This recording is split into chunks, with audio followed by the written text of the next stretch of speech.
வணக்கம் நண்பர்களே, இன்னைக்கு நம்ம பார்க்க போற ஸ்டோரி தான் ஜெய் ஹனுமன். அதாவது இப்போ ரீசெண்டாக தெலுங்குல ரிலீஸ் ஆன ஹனுமன் படத்தோட பார்ட் 2 தான் இது. இந்த படத்தை நீங்கள் கண்டிப்பாக தேட்டர்லையோ அல்லது ஓடிடி பிளாட்ஃபார்ம்லையோ பார்த்துருப்பீங்கன்னு நம்புகிறேன். பார்க்காதவங்க கண்டிப்பாக பார்த்துட்டு வாங்க, அப்போ தான் நான் சொல்கிற கதை உங்களுக்கு புரியும். இந்த படத்தோட director name Prasanth Varma. Just ஒரு 40 கோடி பட்ஜெட்டில் எடுத்த சூப்பர் ஹீரோ மூவி தான் இது. ஆனால் 340 கோடி மேலே வசூல் செஞ்சு ஹிட் ஆச்சு. இந்த படத்தோட பார்ட் 2க்கு தான் ஜெய் ஹனுமன் டைட்டில் வச்சிருக்காங்க. அந்த கதையை தான் நம்ம இப்போ பார்க்க போகிறோம். அதுக்கு முன்னாடி நம்ம சேனலுக்கு புதுசாக வந்திருக்கிற நீங்கள் நம்ம சேனலை கண்டிப்பாக சப்ஸ்கிரைப் பண்ணிருங்க, மறக்காம அந்த பெல் பட்டனையும் அமைக்கிறீங்க. இப்போ கதைக்குள்ள போகலாம் வாங்க. ஹனுமன் மூவி கிளைமேக்ஸ்ல ஹீரோவும் ரியல் ஹனுமனும் நேருக்கு நேர் சந்திக்கிற மாதிரி நம்ம காட்டுவாங்க. அந்த சீனுக்கு அப்புறம் என்ன ஆச்சுன்னு பார்க்கலாம் வாங்க. இந்த சீனுக்கு அப்புறம் ஹனுமன் கொஞ்ச நேரம் நம்ம ஹீரோக்கு காட்சி அழிச்சிட்டு அங்கிருந்து மறைஞ்சு போயிடுவாரு. மூவி ஹீரோக்கு ஒண்ணுமே புரியாம இருக்கும். நம்ம பார்த்தது சிரஞ்சீவி ஹனுமனையா அப்படின்னு ஆச்சரியத்தோட பறந்து அப்படியே விபீஷ்ணன் பக்கம் போய் இறங்குவாரு நம்ம ஹீரோ. இதுக்கு அப்புறம் நம்ம ஹீரோ விபீஷ்ணன் கிட்ட கேட்பாரு, ஹனுமன் எப்படி இங்க வந்தாரு, ரொம்பவே ஆச்சரியமா இருக்கு, அதுவும் ஏன் எனக்கு காட்சி கொடுத்தாருன்னு கேட்பான். அப்பதான் விபீஷ்ணன் நடந்த கதையை சொல்ல ஸ்டார்ட் பண்றாரு. மகாபாரத போறதுக்கு அப்புறம் பாண்டவர்கள் எல்லாருமே சிறப்பான தர்ம ஆட்சி புரிஞ்சாங்க. கிருஷ்ணருக்கு கிடைச்ச நிறைய சாபம் எல்லாமே கிருஷ்ணர் அழிக்க ஆதிக்கமாச்சு. அந்த சாபத்தை எல்லாருமே விஷ்ணு கிருஷ்ணர் ரூபத்துல இருந்தே வாங்கினாரு. அதனால சிரஞ்சீவிகள் இல்லாம விஷ்ணுவால கல்கி அவதாரம் எடுக்க முடியாதுன்னு சொல்லுவாரு. எப்போ கிருஷ்ணர் உயிர் போச்சோ அப்பவே அனைத்து கடவுள்கள் கொடுத்த வரம், சாபம், கலைகள் எல்லாமே கொஞ்சம் கொஞ்சமா அழிய தொடங்கிருச்சு. அதாவது கலியுகம் ஆரம்பமாயிருச்சு அப்படின்னே சொல்லலாம். அதனாலதான் எல்லா சிரஞ்சீவிகளும் ஒவ்வொரு திசையில சென்று தியானம் செஞ்சாங்க. அதுல வாயுபுத்திரன் ஹனுமன் வடக்குல தியானம் செஞ்சாரு. உறைபனி உருவமாக மாறினாரு ஸ்ரீ ஹனுமன். இப்ப அவர் மீண்டும் வந்ததுக்கு காரணம் நீதான் அப்படின்னு சொல்றாரு. ஹீரோவை பார்த்து விபீஷ்ணன் ஒன்று சொல்லுவாரு, நான் தான் உன்னை அவரை பார்க்க வழி செஞ்சேன். அதாவது நான் தான் புலியா உருமாறி அந்த ஹனுமன் ருத்ரர்கள் இருக்கிற பள்ளத்தை நோக்கி விழ சதி செஞ்சேன். மானிட ரூபத்துல மட்டுமே கல்கி அவதாரம் நடக்கும். அதனால எந்த தெய்வமும் நேரடியாக காட்சி தராது. எல்லாமே சிரஞ்சீவி ஒன்னா சேர்ந்தா மட்டுமே இந்த கல்கி அவதாரம் நடக்கும். அதனால பல கலைகள் மற்றும் வரம் பெற்ற 4 சிரஞ்சீவியை எழுப்ப நீ எனக்கு உதவி செய்யணும் அப்படின்னு ஹீரோவை பார்த்து விபீஷ்ணன் கேட்பாரு. ஹீரோவும் சரின்னு சொல்லுவாரு. அப்படியே அவங்க அடுத்த சிரஞ்சீவியை தேட கிளம்புவாங்க. அடுத்த ஸ்ரீன்ல ஸ்ரீ ஹனுமன் வானத்தை நோக்கி வேகமா போறாரு. இந்திரலோகத்துக்கு போய் இந்திரனை சந்திப்பாரு. அதுக்கப்புறம் தனது கடவுளும் மற்றும் தனது உயிருமான ஸ்ரீராமரை சந்திக்க விஷ்ணுவை நோக்கி செல்றாரு. ஹனுமன் வர்றதை அறிஞ்ச விஷ்ணு என்ன பண்றாருன்னா தனது அவதாரமான ராமர் தோட்டத்துல காட்சி அளிக்கிறாரு விஷ்ணு. விஷ்ணுவின் ஆசி கிடைச்சதும் தனது தோற்றத்தையும் சக்தியையும் கலியுகம் இயக்க மாற்றி போறாரு ஹனுமன். இது நடக்கும் போதே அதே நேரத்துல ஒரு கோயிலை காட்டுறாங்க. அங்க ஒரு வாலிபர் ஓம் நமச்சிவாயா அப்படின்னு சிவனை நோக்கி வழிபட்டு இருக்கிற மாதிரி நமக்கு காட்டுறாங்க. அடுத்த சீன்ல அமெரிக்கால ஒரு கார்பரேட் கம்பெனியை காமிக்கிறாங்க. அது ஒரு பிரைவேட் ஸ்பேஸ் ரிசர்ச் கம்பெனி. அவங்க ஸ்பேஸ் பயன்பாட்டுக்காக ஒரு டிவைஸ் கண்டுபிடிப்பாங்க. அந்த டிவைஸ் ரன் ஆகணும்னா கெலினியம் 25 அப்படின்னு ஒரு மெட்டல் யூஸ் பண்ணுவாங்க.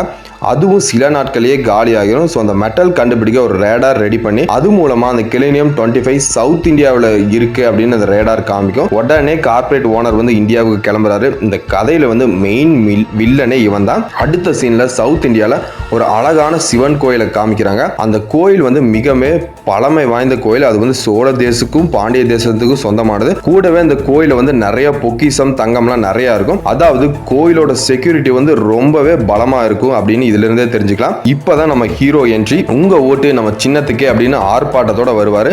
எலெக்ஷன் காரணமாக பிரச்சாரம் செய்கிறாரு. ஹீரோ பற்றி சொல்லணும்னா முழுக்க அரசியல் போக்கில் போகிறவர். அதிகமான சிவன் பக்தன், தன் கட்சிக்காக உயிரே கொடுப்பாரு. அடுத்த சீனில் ஹீரோயினை காட்டுறாங்க. ஸ்கூல் டீச்சராக இருப்பாங்க. ஹீரோயினும் ஹீரோவும் அவங்க 2 பேத்துக்குள்ள லவ் ஓடிட்டு இருக்கும். ஒரு நாள் ஹீரோயின் ஹீரோ கிட்ட, உங்கள் கட்சி தான் ஆளுங்கட்சியாக இருக்கு, ஸோ நீங்களே என்னோட பள்ளிக்கூடத்தில் இருக்கிற பிரச்சனையெல்லாம் தீக்கலான்னு சொல்லிட்டு இருப்பான். ஹீரோவும் பண்ணுறோம் சீக்கிரமே அப்படின்னு சொல்லிட்டு போறாரு. அந்த வெளிநாடு கார்பரேட் ஓனர் சவுத் இந்தியாவுக்கு வரான். அதாவது நம்ம படத்தோட வில்லன் வந்ததும் ஹீரோவோட கட்சி தலைவரை மீட் பண்றாரு. சில நாள் அங்க இருந்து ரேடார் சிக்னல் கிடைக்கிற பிளேஸ்க்கு போய் பாக்குறாங்க. அப்பதான் பழமை வாய்ந்த அந்த சிவன் கோயில இருந்து தான் அந்த சிக்னல் வருதுன்னு அவங்க அந்த ரேடார் டிவைஸை வச்சு தெரிஞ்சுக்கிறாங்க. கோயில் உள்ள போகலான்னு வில்லன் போறான். ஆனா அங்க இருக்கிற சாமியார் வெளியாளுங்களாம் கோயிலுக்குள்ள வரக்கூடாதுன்னு தடுத்து நிறுத்திடுறான். கார்பரேட் கம்பெனி ஓனர் வந்து டைரக்டா எம்எல்ஏ கிட்ட போறான், அதாவது ஹீரோவோட தலைவர். அங்க போய் நான் அந்த கோயிலுக்குள்ள போகணும் அப்படின்னு சொல்லுவான். ஹீரோவோட கட்சி தலைவரும் சரி நான் இன்னைக்கு நைட் ரெடி பண்ற கோயிலுக்குள்ள போறதுக்கு அப்படின்னு சொல்றாரு. அன்னைக்கு நைட்டே அந்த கோயில் உள்ள போறாங்க. ஆனா அங்க நம்ம ஹீரோ வந்து வில்லன் கூட வந்த எல்லாரையும் அடிச்சு தும்சம் பண்றான். வில்லன் மாஸ்க் போட்டு இருந்ததுனால அங்கிருந்து எஸ்கேப் ஆகிடுவான். ஹீரோக்கு வந்து அந்த கோயில் தான் ஒரு வீடு மாதிரி, ஏன்னா சின்ன வயசுல இருந்து அங்கதான் அவன் வளர்ந்துருப்பான். இந்த விஷயம் வந்து நம்ம எம்எல்ஏக்கு தெரிய வருது. நம்ம ஹீரோ தான் இதுக்கெல்லாம் காரணம்னு. அடுத்த நாளே ஹீரோவை சூழ்ச்சி செஞ்சு அவனை அடிச்சு போட்டு கோயில் உள்ள போயிடுவாங்க. கோயில் இருந்த எல்லாரையும் அடிச்சு போட்டு உள்ள இருக்கிற எல்லா பொக்கிஷம் தங்கம் எல்லாத்தையும் எம்எல்ஏ ஆளுங்க எடுப்பாங்க. எம்எல்ஏக்கு ரொம்ப நாள் அந்த ஆசை இருக்கும், கோயிலில் இருக்கிற எல்லா பொக்கிஷத்தையும் நம்ம ஆட்டையை போடணும்னு. ஸோ இதை சாக்கா வச்சு இந்த சம்பவத்தை நம்ம எம்எல்ஏ வந்து செஞ்சிருப்பாரு. கோயிலில் இருக்கிற மைய அறைக்கு போவாங்க வில்லனோட கேங்கு. அங்க போனதும் ரேடார் காமிக்கிற ஒரு கல் தூணை எடுத்து அதை உடைக்க ஆரம்பிச்சிருவாங்க. இந்த சிக்னல் வந்து இங்கிருந்தா வருதுன்னு உடைக்க ஸ்டார்ட் பண்ணிடுவாங்க. அதே நேரத்தில் அந்த பிளேஸ்க்கு ஒரு இளமையான சாமியார் வந்து அந்த ஹீரோவை எழுப்பி விடுறாரு. நம்ம ஹீரோ உள்ள போய் சண்டை போடுவான். அங்கேயும் அந்த இளமையான சாமியார் வந்து ஹீரோக்கு ஹெல்ப் பண்றாரு. ஒரு கட்டத்தில் வில்லன் டீம் வந்து அந்த கல்லை உடைச்சு பார்த்தா உள்ள வந்து ஒரு கோடாரி இருக்கும். அதை பார்த்து வில்லன் அதை எடுக்கலான்னு போவான். ஆனா அவனால அதை தூக்க முடியாது. அப்ப அந்த இளமையான சாமியார் சொல்லுவாரு, அந்த கோடாரி வந்து பரசுராமரோடது, உன்னால தூக்க முடியாதுன்னு சொல்லுவாரு.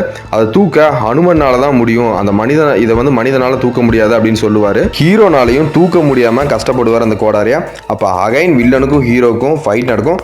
கடைசியில் வில்லன் வந்து ஹீரோவை கொலை பண்ண போகும்போது நம்ம ஹனுமன் படத்தோட ஹீரோ ஹனுமந்தும் விபீஷ்ணனும் 2 பேர் அந்த இடத்துக்கு வராங்க.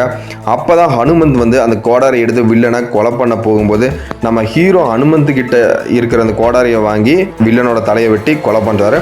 வில்லனை கொன்னதுக்கு அப்புறம் அந்த பிளேஸுக்கு அந்த எம்எல்ஏவும் வராரு. எம்எல்ஏ அவங்க ஆளுங்களை அனுப்பி ஹீரோவை கொலை பண்ண சொல்லுவாரு. அப்போதான் ஹீரோவுக்கு எம்எல்ஏவோட சுயரூபமும் தெரியுது. உடனே எம்எல்ஏ ஆளுங்களோட சேர்த்து எம்எல்ஏவும் தலையை வெற்றாரு. எல்லாரும் புரிஞ்சுக்கிறாங்க. அப்பதான் எல்லாரும் ஆச்சரியத்தோட பார்ப்பாங்க, ஹீரோவை தான் பரசுராமரால் தேர்ந்தெடுக்கப்பட்டவர். கூடவே அந்த இளமையான சாமியார் வேற யாருமே இல்லைங்க, அவர் தான் சிரஞ்சீவி மார்க்கண்டேயன். பரசுராமர் கோடாரி ஆயுதத்தை ஹீரோ கிட்ட கொடுக்க தான் இவ்வளவு நாளா இந்த சிவன் கோயிலை தியானம் மற்றும் பூஜை செஞ்சு சாமியாரா இருந்திருப்பாரு. இவர் தான் நடுக்காட்டுல போய் குகையில இருக்கிற சிவலிங்கத்தையும் வழிபடுவாரு. இப்பதான் மார்க்கண்டேயன் வந்து ஹீரோவோட பிளாஷ்பேக்கை சொல்ல ஆரம்பிக்கிறான். ராமாயண காலகட்டத்தில் பரசுராமர் ஒரு கோயில்ல தியானம் செஞ்சுட்டு இருப்பாரு.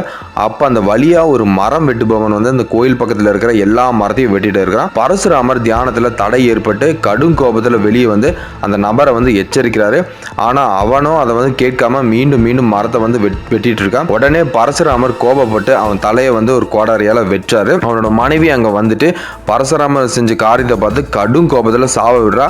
ஆனா அவன் விட்ட சாப பரசுராமர் தான் எதுவுமே செய்யல. அதை அறிஞ்சிட்டு அந்த பெண் என்ன செய்யறான்னு புரியாம இருக்கா.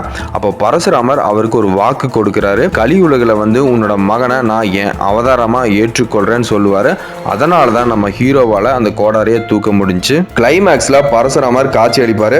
அந்த மூவி ஹீரோக்கும் கூடவே ஹனுமந்த் அண்ட் விபீஷ்ணனுக்கும். கடைசியில ஹனுமந்த் அண்ட் அந்த மூவி ஹீரோ 2 பேருமே அடுத்த சிரஞ்சீவியை கண்டுபிடிக்க அங்கிருந்து கிளம்புறாங்க. அவ்வளவுதான் நண்பர்களே, இந்த மூவி ஸ்டோரி இப்படி இருக்கலாம் அப்படின்னு நாங்க போட்டு இருக்கோம். உங்களுக்கு பிடிச்சிருந்தா கண்டிப்பா சப்போர்ட் பண்ணுங்க. அடுத்து வேற ஒரு சூப்பரான கதையில சந்திக்கலாம். நன்றி, வணக்கம்.